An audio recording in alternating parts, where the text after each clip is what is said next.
Hello everyone, welcome back to my YouTube channel. Hope you all are doing good. तो आज की इस video में मैं आपके साथ डिस्कस करने जा रही हूँ क्लास 10th का एक पोएम जो कि है a tiger in the zoo by Leslie Norris. तो बेसिकली इस पोएम में आपको पढ़ने को मिलेगा कि हमारे पोएट जो हैं वो टाइगर की दो कंडीशन के बारे में बता रहे हैं, जिसमें कि फर्स्ट कंडीशन वो टाइगर की तब बता रहे हैं कि जब वो जू में रहता है, मतलब कि वो बार्स के अंदर कैद रहता है। और सेकंड कंट्रास्ट में वो ये बता रहे हैं कि एक टाइगर की कंडीशन तब कैसी होती है, वो उसका या फिर उसका बिहेवियर तब कैसा होता है जबकि वो अपने नेचुरल हैबिटाट में रहता है, मतलब कि जंगल में रहता है। तो सबसे पहले हम पोएम को रीड करेंगे, उसके बाद समझेंगे। He stalks in his vivid stripes the few steps of his cage on pads of velvet quiet in his quiet rage। तो फर्स्ट पैराग्राफ में जो हमारे पोएट हैं वो टाइगर की कंडीशन तब बता रहे हैं जब वो जू में होता है।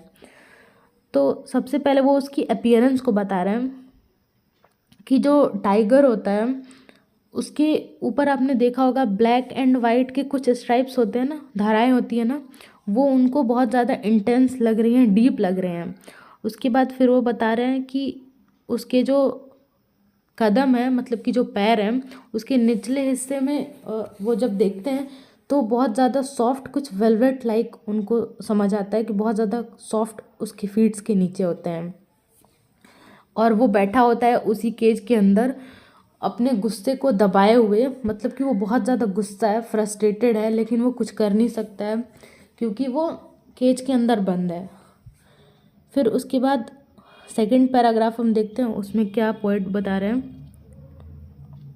ही should be lurking in shadow sliding through long grass near the water hole where plump deer पास।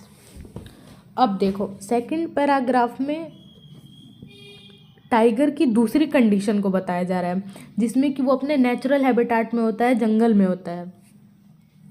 तो सेकंड में टाइगर जो होता है वो ग्रासेस की शेडो के पीछे छुपा होता है। जंगल में आपने देखा होगा ना, बहुत सारे बड़े बड़े से ग्रासेस होते हैं, उसके पीछे वो छिपा होता है। और उस जंगल जहाँ पे वो देख रहा होता है वहाँ पे एक छोटा सा पॉन्ड बोल सकते हैं या फिर छोटी सी एक नदी बोल सकते हैं, जहाँ पे वो बहुत देर से अपना ध्यान रखे हुए हैं, क्योंकि उसे पता है कि वहाँ पे एक बहुत मोटा ताज़ा डियर आएगा, मतलब कि हिरण आएगा, जिसका कि वो शिकार करेगा। तो सेकंड पैराग्राफ में बेसिकली जो पोएट है वो टाइगर की कंडीशन को बता रहे हैं जब वो अपने जंगल में होता है। अब हम थर्ड पैराग्राफ में आते हैं।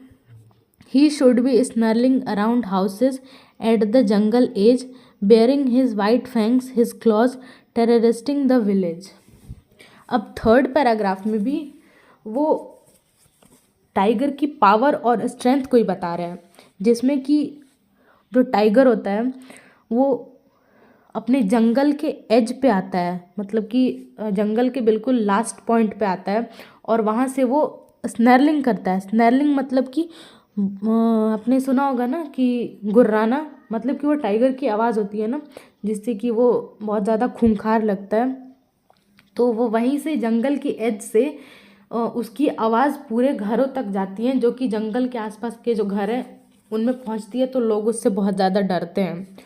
और उसके बाद bearing his white fangs his clause, मतलब कि वो अपने जब मुंह खोलता है तो उसके जो शार्प जो आगे दांत होते हैं ना वो दिखते हैं, उसकी वजह से भी लोग बहुत ज़्यादा डरते हैं। तो बेसिकली यहाँ पे यही है कि वो अपनी अपीयरेंस से लोगों को बहुत ज़्यादा डरा देता है। बट फोर्थ पैराग्राफ में अब हम आते हैं। But he is locked in a concrete cell, his strength behind bars, stalking the length of his cage, ignoring visitors. अब फिर से जो पोएट हैं वो टाइगर की कंडीशन को बता रहे होते हैं जबकि वो केज में बंद होता है या जू में होता है, कि जो हमारा टाइगर है जो कि बहुत ज़्यादा खूंखार बोल सकते हैं या फिर वो फ्रीडम को सिंबलाइज करता है, वो एक केज के अंदर बंद होता है और एक ऐसे केज के अंदर जिसको कि तोड़ा नहीं जा सकता, कंक्रीट सेल, इसका मतलब ये है कि तोड़ा नहीं जा सकता, बहुत ही ज़्यादा हार्ड है वो, और वो उसके पीछे लॉक है। और वही नहीं, सिर्फ उसके साथ साथ उसकी स्ट्रेंथ भी उन बार्स के पीछे बंद हो गई है, उसकी पावर भी उसके पीछे बंद हो गई है। Stalking the length of his cage, ignoring visitors.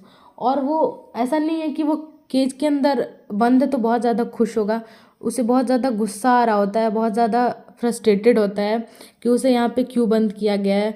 तो वो जाहिर सी बात है, वो विजिटर्स को एंटरटेन तो नहीं करेगा, वो उन्हें फुल्ली इग्नोर करता है, लेकिन फिर भी लोगों को बहुत ज़्यादा इंटरेस्ट रहता है, क्योंकि टाइगर को वहाँ पे खुद लोगों ने ही अपने एंटरटेनमेंट के लिए, अपने फ़न के लिए उसको वहाँ पे बंद करके रखा है, तो वो उन्हें इग्नोर करता है। अब यहाँ पे पोइट लास्ट पैराग्राफ में हमें बता रहे हैं कि जो टाइगर का दिन होता है ज़ू में, वो कैसे एंड होता है। He hears the last voice at night, the patrolling cars and stairs with his brilliant eyes at the brilliant stars. तो जो टाइगर उस जू के अंदर बंद होता है, उसको सबसे लास्ट पूरे दिन में एक आवाज़ सुनाई देती थी, वो थी पेट्रोलिंग कार्स की। पेट्रोलिंग कार्स का मतलब आप समझ ही रहे होगे कि जू के अंदर रात में एक बार राउंड अप के लिए पेट्रोलिंग कार्स निकलती हैं, जो कि मुआयना करती हैं कि कुछ प्रॉब्लम तो नहीं है। उन्हीं का वो लास्ट वॉइस सुनता है। उसके बाद वो अपनी चमचमाती आँखों से, लास्ट 2 लाइन्स में पोएट हमें यही बता रहा है, वो अपनी चमचमाती हुई आँखों से उन ब्रिलियंट तारों को देखता है या स्टार्स को देखता है जो कि आसमान में होते हैं। तो यहाँ पे हमारी पोएम पूरी ख़त्म हो जाती है। तो यहाँ पे आप देख रहे हो कि किस तरीके से एक एनिमल से उसकी फ्रीडम को छीन लिया जाता है। मैं आपको अगर एक बात बोलूँ तो आपको कैसा लगेगा जब आपको कोई एक रूम में बंद कर दे, आपको कहीं ना जाने दे, तब आपको सोच के कितना स्कैरी लगेगा ना कि आपको रूम में बंद कर दिया जाए, वो बहुत ज़्यादा अंधेरा हो, आपको अपनी फ्रीडम आपकी छीन ली जाए, तो आपको कितना बुरा लगेगा। तो बेसिकली यहाँ पे हमारे जो पोइट हैं वो इस पोएम के थ्रू हमें यही बता रहे हैं कि किसी से भी उसकी इंडिपेंडेंस को नहीं छीनना चाहिए, उसकी फ्रीडम को नहीं छीनना चाहिए। जैसे कि यहाँ पे टाइगर को लोगों ने केज में लाके बंद कर दिया है, उसकी फ्रीडम, उसकी इंडिपेंडेंस को छीन लिया गया है, सिर्फ़ और सिर्फ क्यों? क्योंकि वो उसके थ्रू एंटरटेनमेंट अपना चाहता है, या फिर अपने फ़न के पर्पस के लिए उन्होंने लाके उसे वहाँ पे केज में बंद कर दिया है। तो एक टाइगर जो है वो फ्रीडम को ही सिंबलाइज करता है कहीं ना कहीं।